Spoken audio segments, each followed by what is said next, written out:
Hey guys, tonight we open a book that shouldn't exist. It has no author, no title, no provenance. You can't Google it. You can't even speak its name, because it never had one. Just parchment soaked in something darker than ink, wrapped in skin that doesn't match any known beast. You probably won't survive this. So, before you get comfortable, take a moment to like the video and subscribe, but only if you genuinely enjoy what I do here.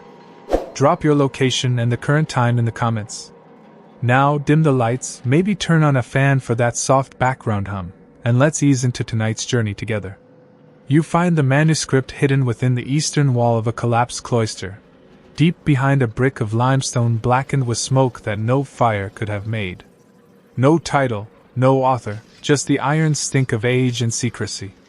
It's not catalogued in any index, not even the lost inventories of the monastery of Orville, and yet it speaks with authority, as if it always existed outside time.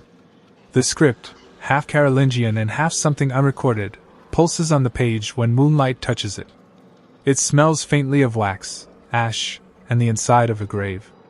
And when you open it, the first page doesn't greet you with a blessing, but a whisper: "This is not for the living, but for those trying not to die." The monks who bricked it away. They sealed it with beeswax and lead, both sacred and damned. Why they hid it becomes clear with every word. You read on, though your hand trembles, and the text begins not with prayer, but warning. The anonymous scribe, if indeed he was human, speaks of famine, plague, excommunication, and something worse that walks between those spaces. The margins are filled with inked-over notes in different hands, one from the 14th century, another from the late Inquisition. The last is just a symbol, an inverted fish with a tear inside its mouth. Scholars have dismissed this as the rambling of a paranoid ascetic. But they cannot explain how the book reappears in libraries that never acquired it. They cannot explain why, when it opens to certain pages, the room grows colder. Even on summer nights. There are 5 primary teachings in this manuscript, each one more unhinged than the last. And yet they're not nonsense. Every one ties into some forgotten ritual, some banished doctrine. The strangest part? They might actually work. You've lit a candle now. You're already inside the book's reach. So don't stop now. The first survival tip is not for the squeamish, and it starts with the dead. The page creaks as it turns, though your hand never touches it. Words emerge as if rising from beneath the vellum, not written but revealed. The text shimmers, then settles into lines carved with brutal precision. It begins with a ritual that chills the spine and stirs something deeper, more ancient than revulsion. To survive the 7th winter of judgment, the marrow of the unbelieving must be drawn out by boiling, and fed to the fire until it sings. The script does not elaborate on what it means by sings. It only states that the flame must hiss with joy, not pain. In the margins, a trembling hand scrawled, "Tried with deer. Useless. Only men will do." Historians have puzzled over this with mixed reactions. Some believe it's allegory, others say it's a coded warning. But buried in a 1258 medical codex from Benevento is a matching reference to marrow elixirs drawn from unbaptized cadavers, said to prevent fever and despair during times of starvation. Even more disturbing is the reappearance of this belief in scattered Cathar fragments, where the faithful were told to cast the bones of the impure into lime pits, and drink the runoff only during eclipses. This was not about nutrition, it was ritual deterrence, a psychic survival through absorption and annihilation. Boiling bones wasn't about eating, it was about becoming fire. And the belief that marrow could carry courage, or curses, was not uncommon in early folk Christianity, even though Rome erased much of that doctrine. You sit there, and you wonder, was it madness? A metaphor? But in your stomach, something turns. The book's next line is simple, etched in a blockier, older hand. When you feel the cold enter your teeth, you have not enough bone. You check your breath. You realize, your molars ache. The room is not cold, but your jaw is. It is said that during the siege of Brescia in 1237, an entire monastery survived 30 nights without food, though their stores had long run dry. When the relief arrived, the kitchens were clean, the bones missing. When questioned, The abbot reportedly smiled and said, "The faithful must consume doubt before they are consumed by it."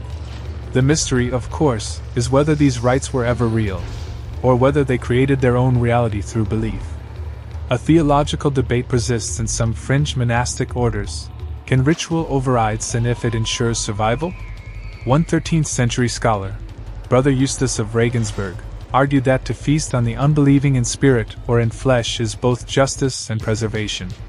But no pope ever dared respond. Perhaps because they couldn't be sure.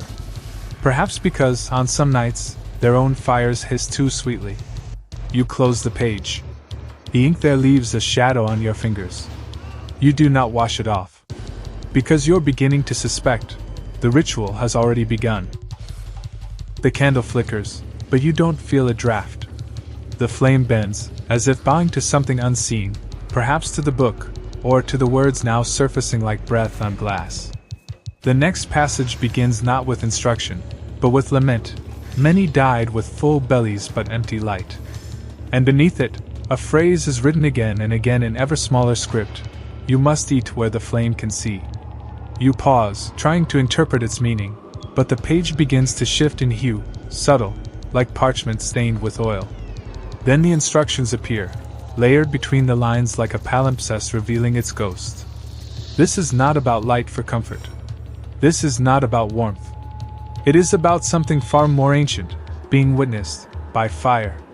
The text outlines a strange rule of survival, that one must never consume sustenance in darkness, or under the light of stars alone. To do so invites the hunger that listens. It insists that food eaten outside the gaze of a living flame is not digested by the body alone. It is shared, though with what it never quite says. The ritual here is hauntingly specific. A single beeswax candle must burn during every meal, and its wick must never lean westward. If it does, your soul begins to feed itself to the wind. This aligns disturbingly well with an obscure penitential fragment from the Abbey of Cluny, where monks confess to feeling pulled by cold air after dining in silence without candles. Some claimed that they awoke thinner than they'd been the night before, though they had eaten their fill. In 1274, during a famine that swept through the northern Pyrenees, a surviving letter from Sister Leonide of Lourdes speaks of candle fasting, where the nuns refused to eat unless a fire was lit. Not for warmth, but for safety. She describes, in tight, angular script, how they lost 3 sisters in one night after a gust extinguished their only taper. They were not taken, she writes, they simply faded out between one breath and the next. It is a theological riddle wrapped in mortal terror. Does fire give light, or does it take shadow? And can that shadow, once unleashed, remember the taste of you? Modern scholars dismiss this as metaphor, yet the ritual persists in rural French and Basque villages, where some elders still light candles during storm meals to feed the eye of Saint Eligius. They do not explain why. But their silence is not forgetfulness, it is fear passed through generations. The book in your hands closes slightly on its own, as if shy of what comes next. But you pry it open, compelled. Because now, when you eat, you think of the dark behind your eyes. And the whisper returns, do not eat alone.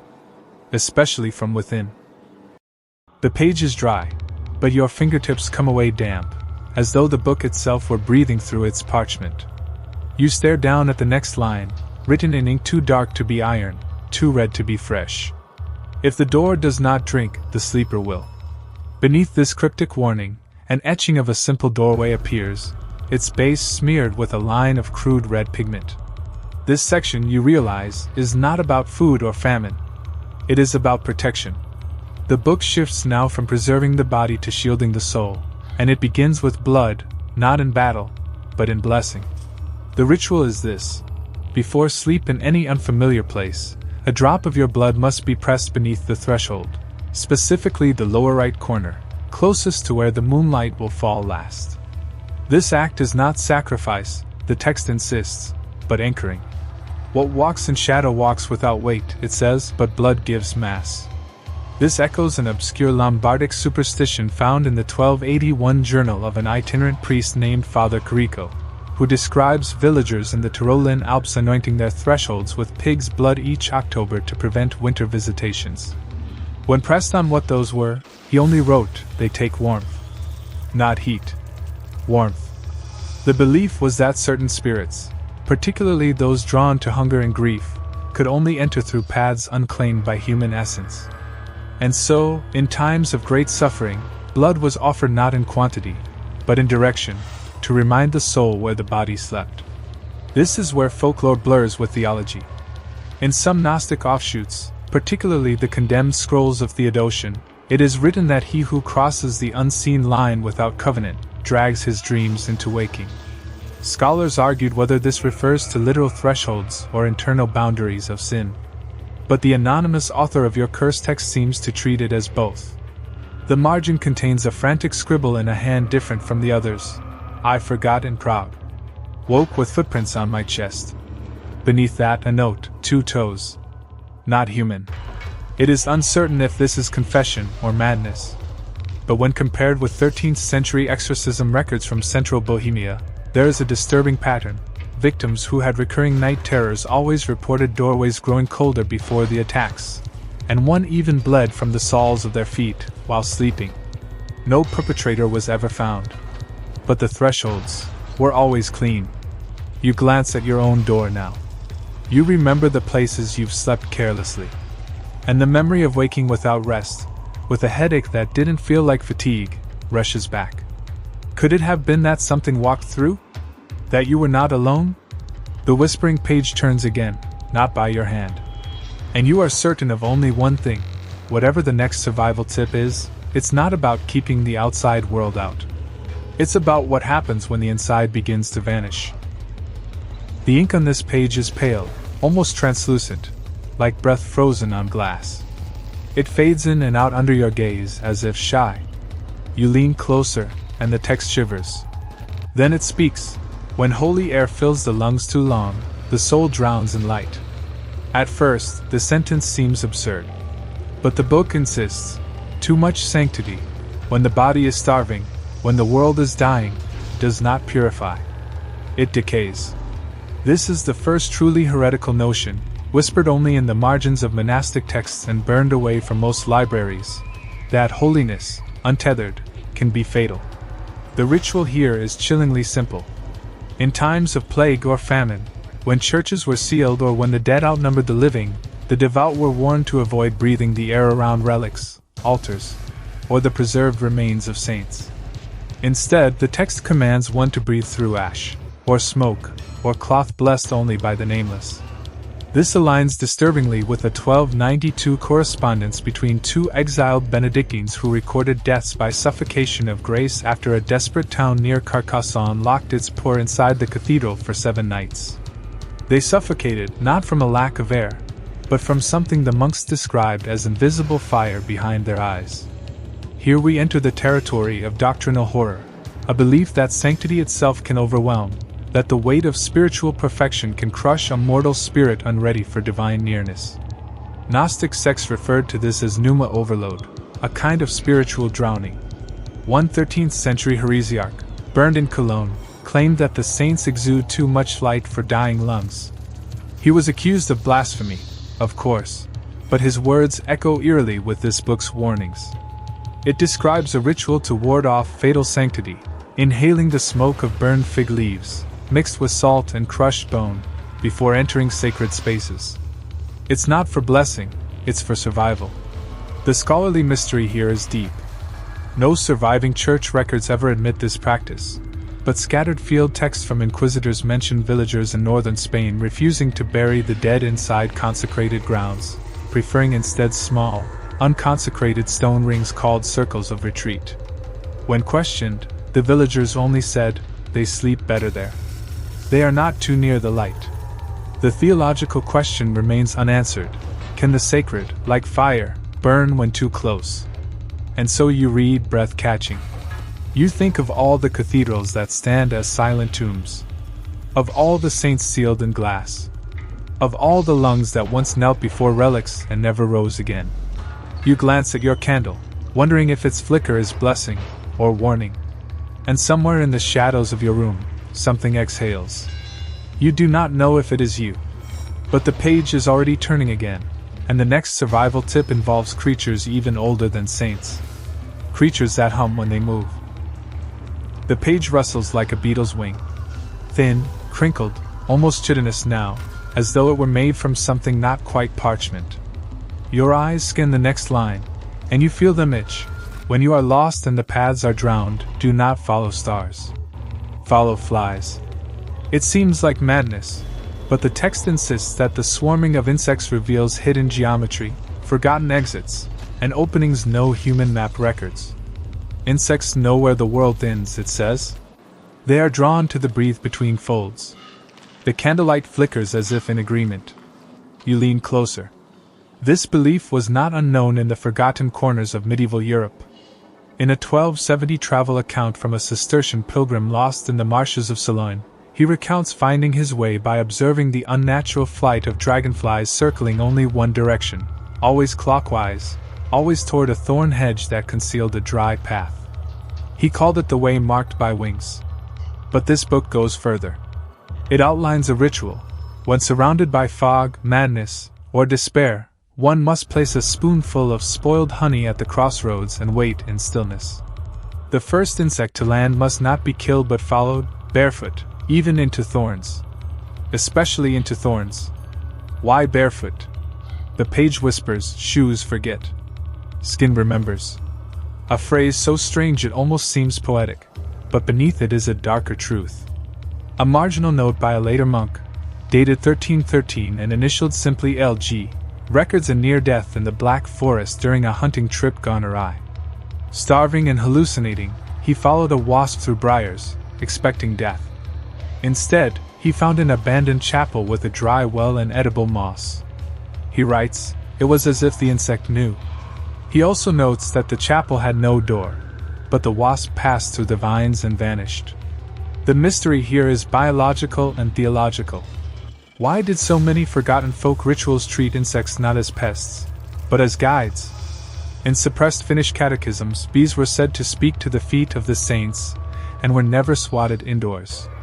In pre-Christian Gaul, ants were believed to guard the last tunnel, a term scholars still debate. Did these beliefs arise from coincidence? Or did the ancients see patterns we've since forgotten, dulled by maps and compasses? And as you sit in your room, you notice it now. The smallest fly landed not on the food, nor the light, but the base of the wall, where plaster meets stone. Its wings buzz once, as if in warning or invitation. The book says you must follow. But you're not lost. Are you? You tell yourself no. But you glance at your feet. You feel the urge to take your shoes off. Just in case. Just in case the map in your mind is wrong.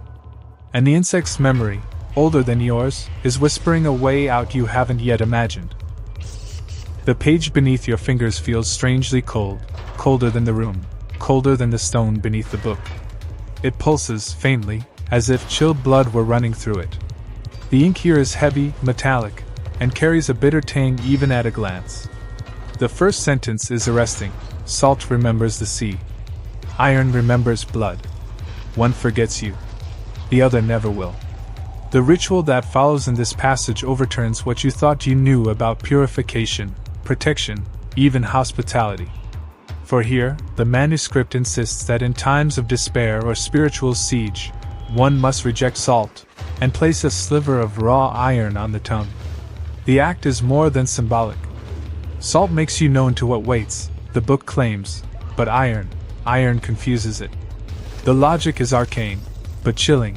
While salt was once seen as sacred, protective, even covenantal, the text here insists that its purity acts like a beacon, exposing the soul's outline to things that prey on memory and scent. Iron, by contrast, being drawn from the deep womb of the earth, forged through suffering and toil, acts as a mask, blunting your essence, dulling your spiritual scent. In times of haunting, war, or internal collapse, you are to lick iron before you speak, and swallow silence after. This belief isn't entirely without precedent. In a little-known alchemical fragment from Aragon dated 1283, the philosopher Guillaumet d'Aulnoy notes that salt speaks too much.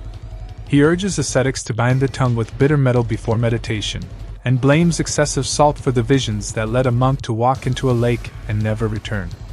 In Irish folk Christianity, too, iron was buried near children's beds, not for ghosts, but to keep their dreams from being read.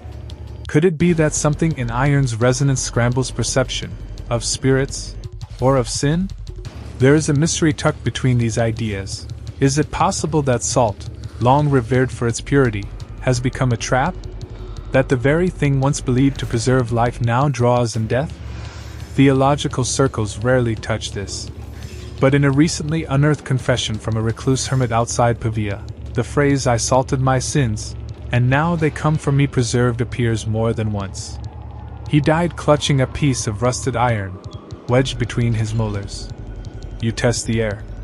You glance at the salt on your table, its grains catching the candlelight like tiny stars. You look to the old horseshoe nailed above the door, and suddenly its presence no longer feels quaint, but necessary. You don't know why.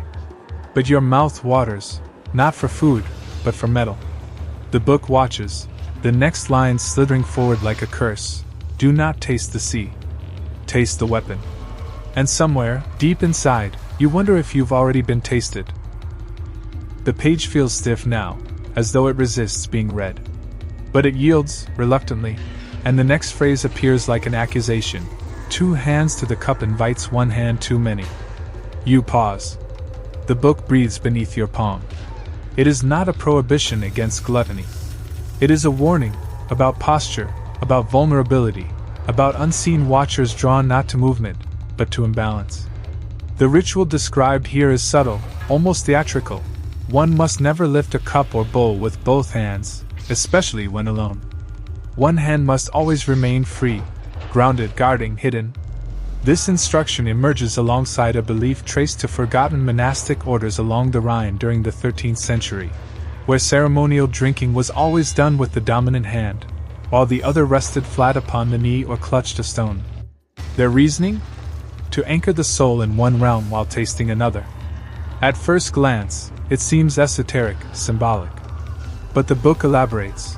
When both hands rise, the eyes drop, and in that instant, something else may rise in your place.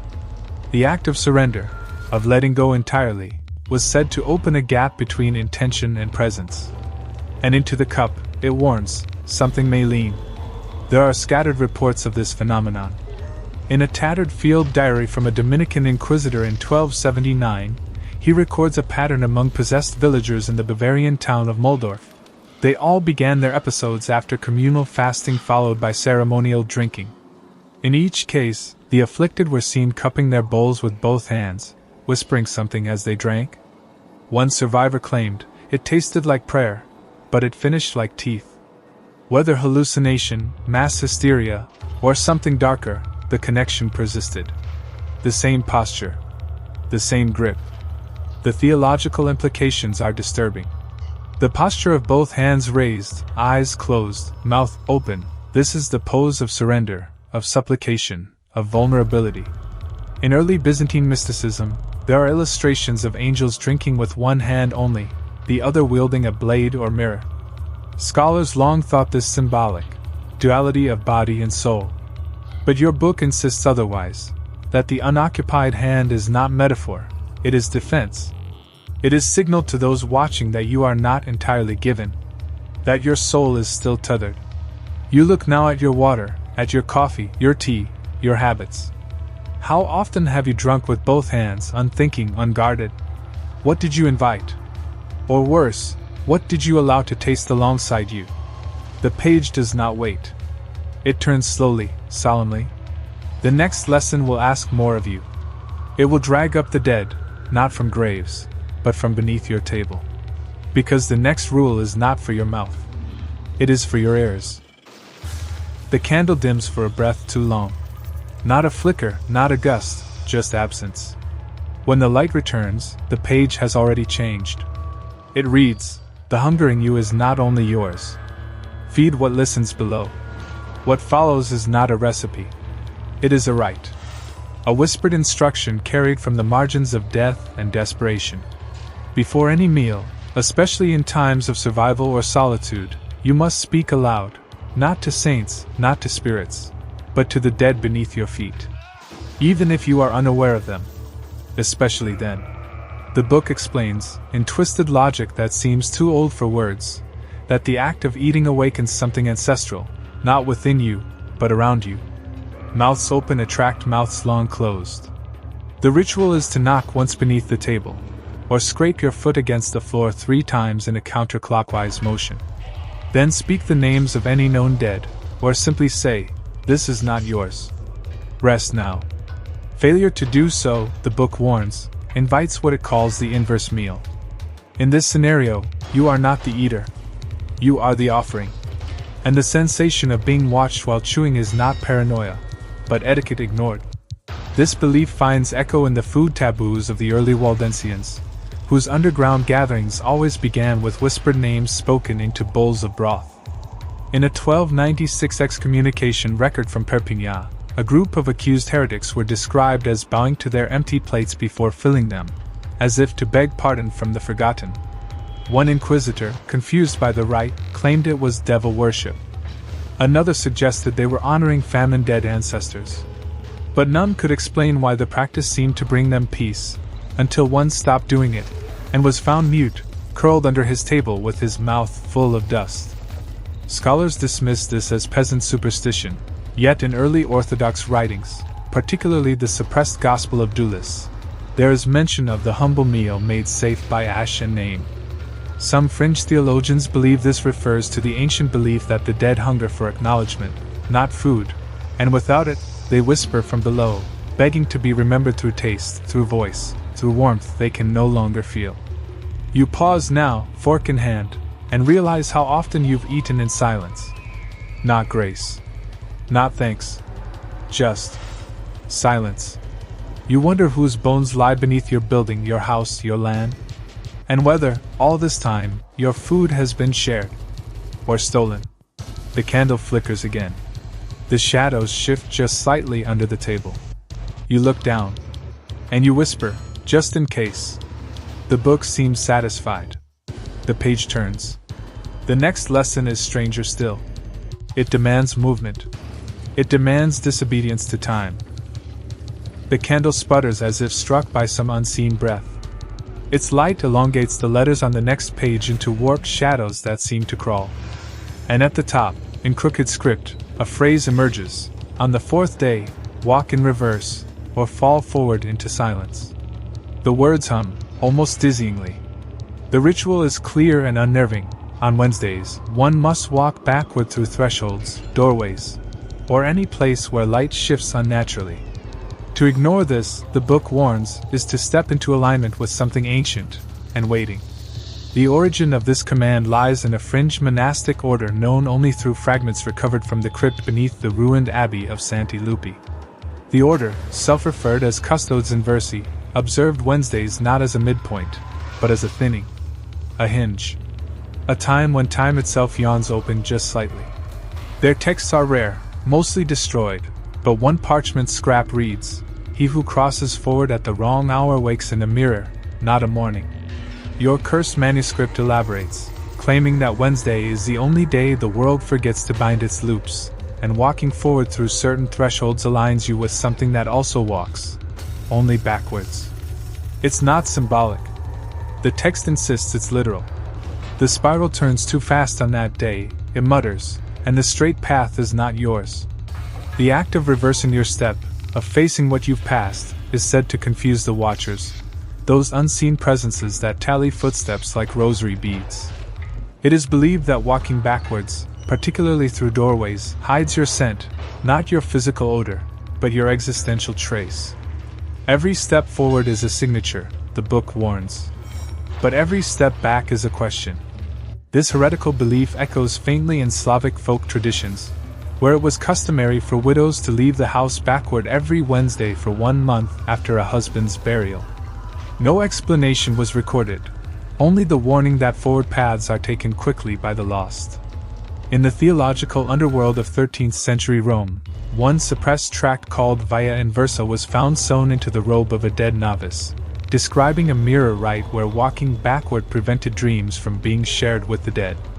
No one knows who wrote it. No one claims to have taught it. And yet, in the present moment, the notion clings to you. You think of all the Wednesdays you've passed through doors, gates, tunnels, without care, without pause. You wonder where you step not just into space, but into alignment. The book's next line feels aimed directly at you. When the day is bent, so must your path be. The page has already begun to turn, as though it knows your spine is stiff with hesitation. Because the next lesson involves fire. But not to warm you. To mark you. The page seems scorched, its edges brittle, as though it has already tasted flame. You hesitate before touching it, fearing it might crumble, but it holds, pulsing faintly beneath your fingers with a strange warmth. The text emerges slowly, revealed like coals beneath ash. To keep warmth is to bury death. To burn it is to survive. What follows is a ritual of unsettling logic. You must find the coldest object in your possession, not in temperature, but in memory, and burn it. It is not a metaphor.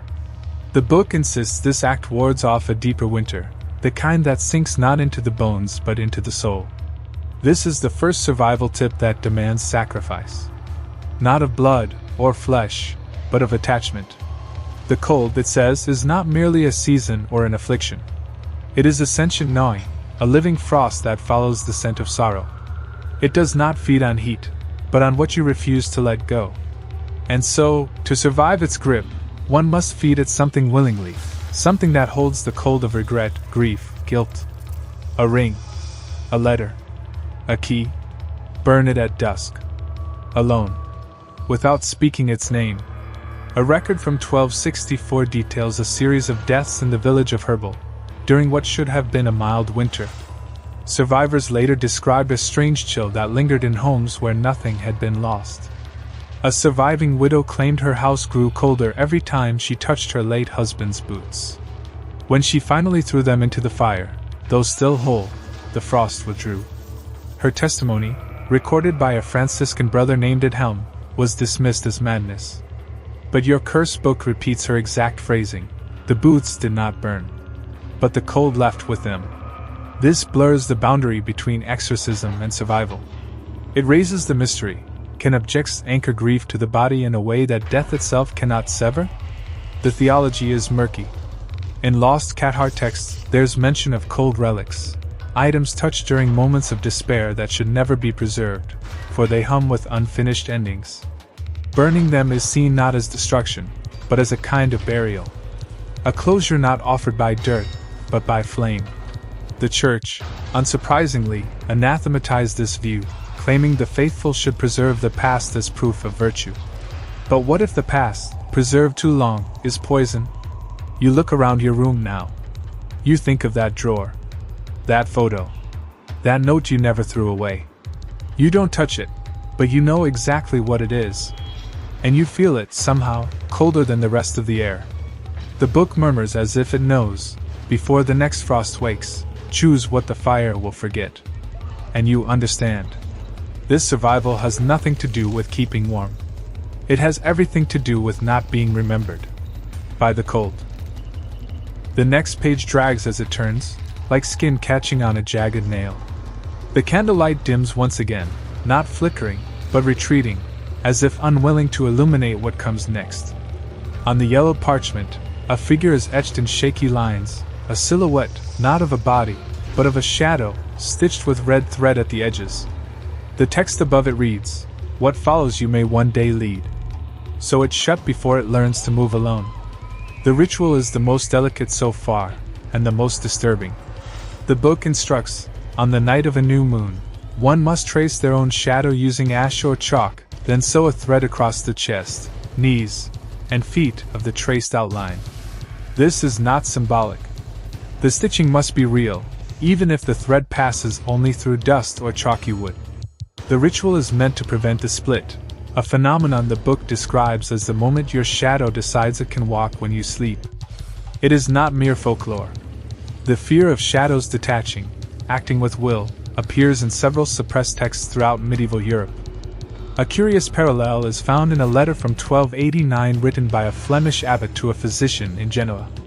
He recounts the tale of a novice who, after months of fasting, awoke screaming that his shadow had smiled at him, independently. That same novice was found days later, collapsed in a corridor, his body facing one way, his shadow slanting the other.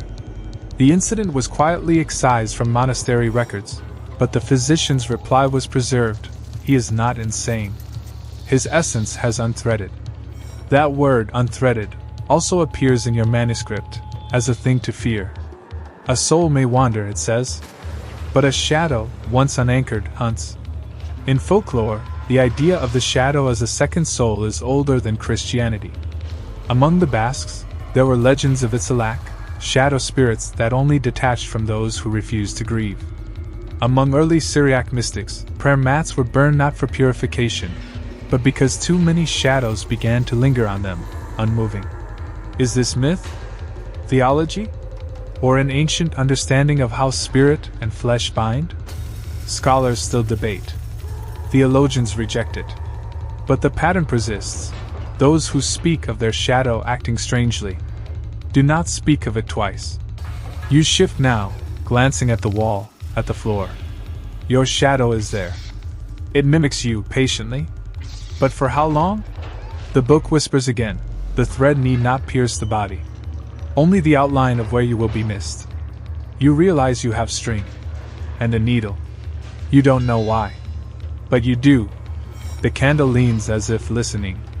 The page begins to curl inward, drawing you toward the next lesson, a paradox about weapons, dullness, and the price of being prepared. You feel it already. The sharpness is not in the blade. It's in who sees you holding it. The page hums beneath your fingertips, a vibration so subtle it might be imagined, yet steady, like the faint echo of steel against bone. The script here is sharper than before, carved rather than written, and its first words strike like a blade to the ribs. Only fools sharpen what they wish to hide. The ritual, paradoxical and unnerving, declares, in times of threat, your knife must be dull, not to defend yourself less, but to make yourself less visible. A sharpened blade, the book claims, calls to something older than fear. Something that tastes readiness like a scent. This survival rule turns every natural instinct on its head. While wisdom teaches preparation, the manuscript warns that to be fully armed is to be fully seen. A honed weapon, especially carried openly at night or during famine, creates not protection, but attention. The text speaks of the keen ones, watchers drawn not to violence, but to the readiness to commit it. The dull knife is not pacifism, it is camouflage. A bluff. A veil for the soul. Better to bleed than to shimmer, the book hisses. Better to hide than to be scented by sharpness. Historical precedent is rare, but not absent. In a confiscated letter from a Templar outpost in Cyprus dated 1272, one knight records his refusal to carry sharpened steel during a desert crossing. He notes, cryptically, the polished edge sings. They follow the song. In northern France, a curious rural tradition known as épée morte dictated that knives left at the table overnight should have their tips rubbed against wood or wax, just enough to blunt their gleam. Folklorists dismiss this as a dining custom. But your book insists otherwise. The blade, once sharp enough to cut the air, slices open the veil between seen and unseen. There's a theological layer here as well. In a suppressed sermon attributed to an unnamed Carthusian, it is claimed that Christ dulled Peter's sword, not to stop death, but to delay notice. The implication, that even holy warriors must sometimes hide their readiness. The debate lingers. Can intention be sensed? Can a sharpened will summon consequence, even before action begins? You consider your own tools now, literal or metaphorical. The words you've readied. The defenses you've sharpened in silence. And you wonder who or what has sensed them. Has stalked you not for your weakness, but for your gleaming will to survive. The candle sputters. Your eyes scan your room. You think of the small blade by your bedside, how often you've touched it, how often it's been polished. And suddenly, you no longer feel safer because of it. The book does not comfort. It turns, pulling you forward into a lesson more grotesque than the rest. A ritual of sound, of fear, and of milk. The page yawns open like a wound this time, warped, damp at the corners, and stained with a ring that looks eerily like dried curd. You hesitate before reading. The script pulses faintly, and at the top of the parchment, in almost embarrassed lettering, you read, What cannot be silenced must be contained. What follows is a ritual so bizarre, so illogical, that your body reacts before your mind comprehends. You must scream into a bowl of milk. At dawn. Before your first word of the day. And once the scream is done, the milk must be buried. Or it will sour, in you.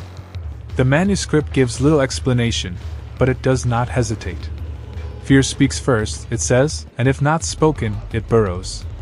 This ritual, at first dismissed as madness, has a strange echo in the outlawed practices of a short-lived sect called the Sibilants of Montaignac, whose only surviving scrolls were recovered from a cave in 1303. In them, adherents described a rite called La Cave Blanche, the white hatching, where members would whisper grief, rage, or fear into bowls of warmed goat's milk, then cover them with ash and bury them before the sun touched their skin. One passage reads, "To trap a fear is to give it bone. To speak it is to bleed it out." Modern scholars are baffled. Is it metaphor? Catharsis ritual? Psychological trick? Yet the book claims this act is essential not just for sanity, but for survival. It suggests that in places touched by famine, exile, or plague, where fear becomes a communal possession, the unspoken becomes a scent. And there are things, older than the wind, that feed only on that unbottled scream. If you hold it, it warns, it holds you. The theological mystery is unsettling. In forgotten Judean psalms, texts once considered heretical even by early desert fathers, there is a reference to the cup of the unuttered cry, which, when left full, curses the drinker with unprovoked madness. One line reads, "He who speaks not into the cup shall speak instead in dreams, and his dreams will walk."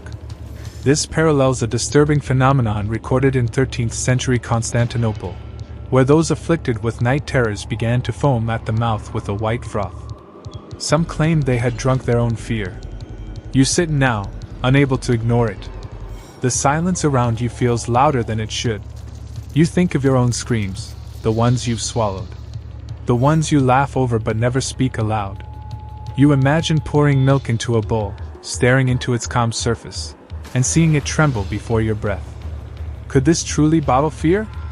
Could this simple act prevent something darker from smelling you in the dark? The candle shifts. The milk in your fridge seems heavier. You feel pressure in your chest, not from panic, but recognition. The page begins to curl. The next and final survival tip awaits. And it's not something you can do.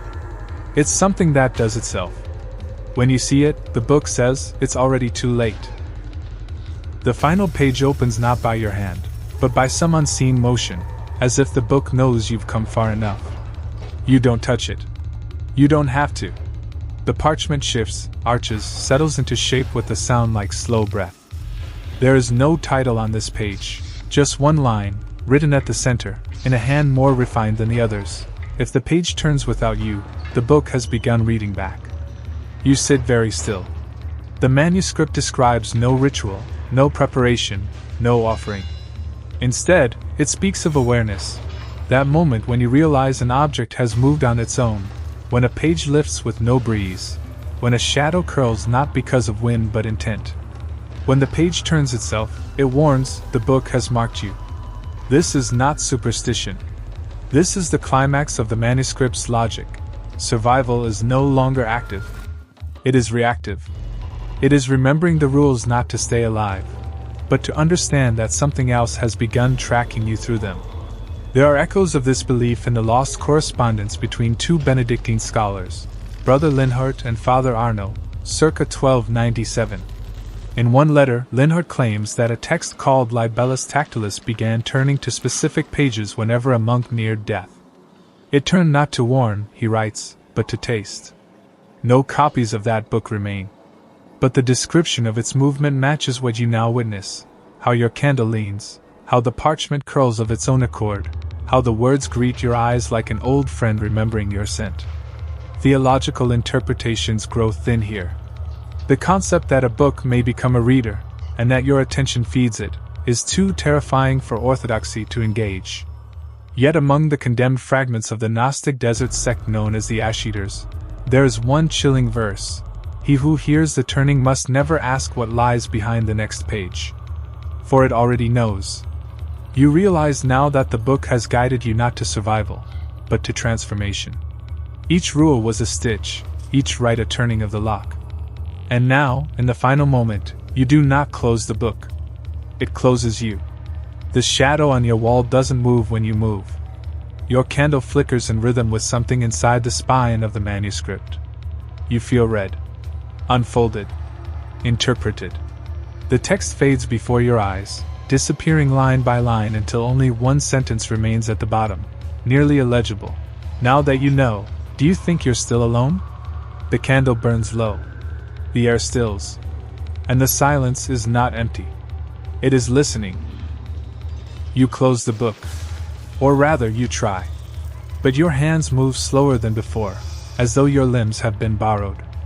Around you, the air thickens not with dread, but with certainty.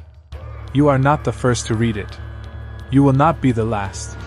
Somewhere in a forgotten abbey, buried under soot and the rust of centuries, another candle stutters.